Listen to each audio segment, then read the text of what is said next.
Morning, conservationalist. My name is Lydia Tackett. I'm a member of your Intro to Conservation class, and this is my management project on the Siberian cranes. The Siberian crane is one of the rarest cranes in the world and has become the most endangered crane species. It resides in eastern Asia and winters in northern Russia. The crane has become very scarce across Asia due to river damming for industrialization. Without the wetlands, the cranes have been forced to migrate along a very narrow path across western Asia to winter in Russia. My restoration project is centered around providing the cranes a safe haven for travel.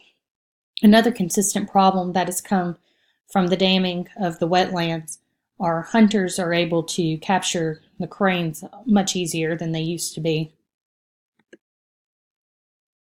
The Siberian crane is one of the smallest cranes, standing at 1.4 meters, and has a wingspan of 2.1 meters. It has a prominent red mask that covers its face.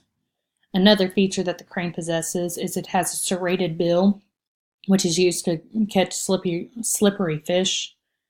An interesting fact about the cranes are that they are born blue, and at 6 weeks of age they start turning a yellowish tint, which eventually gets them to their white color that they are as an adult.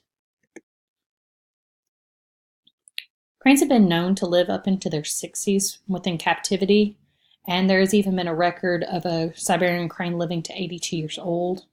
His name was Wolf, and he holds the world record for the longest living crane. The cranes live in wetlands. They are actually the most aquatic of the cranes.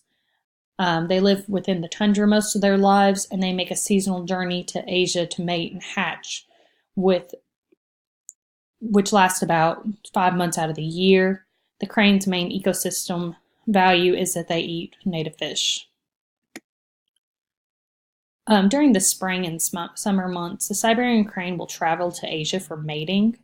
This particular mating process involves dancing and singing. Both males and females incubate the eggs.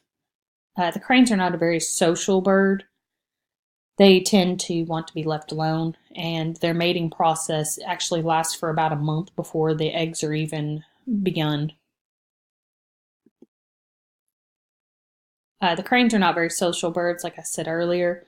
They tend to have aggression towards the other species of crane, and they travel in smaller groups of about 12 to 15. It makes it difficult to count the cranes since they travel in such small groups. They are the most aquatic cranes. They spend the majority of their lives in the water. They even nest in shallow water. The crane will actually stand in shallow water on one leg and tuck its head underneath of its shoulders while it sleeps at night. There's been many conservational efforts, most of which have been centered around education for the Siberian cranes. The International Crane Foundation actually accepts donations for the cranes. Most of the efforts are centered around observations and breeding programs within zoos.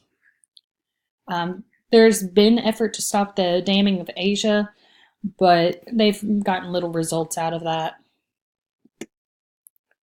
My suggestion in saving the cranes is the restricting of damming laws, hunting laws, and the education, continuing the education with Asia and Russia. I think that a breeding program in other countries could also be very helpful.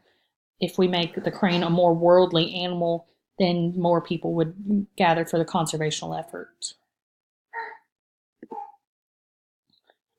We would consider our conservational effort successful if we were able to get the crane's natural habitat restored. Right now, the cranes are at such a decreasing trend because of the damming of Asia that within the next 5 years, they've predicted that the cranes will have no habitat left and they will slowly die off. Because of the seasons, the cranes are not able to go anywhere else for their mating process, and that's why it's so important that we try to reserve Asia.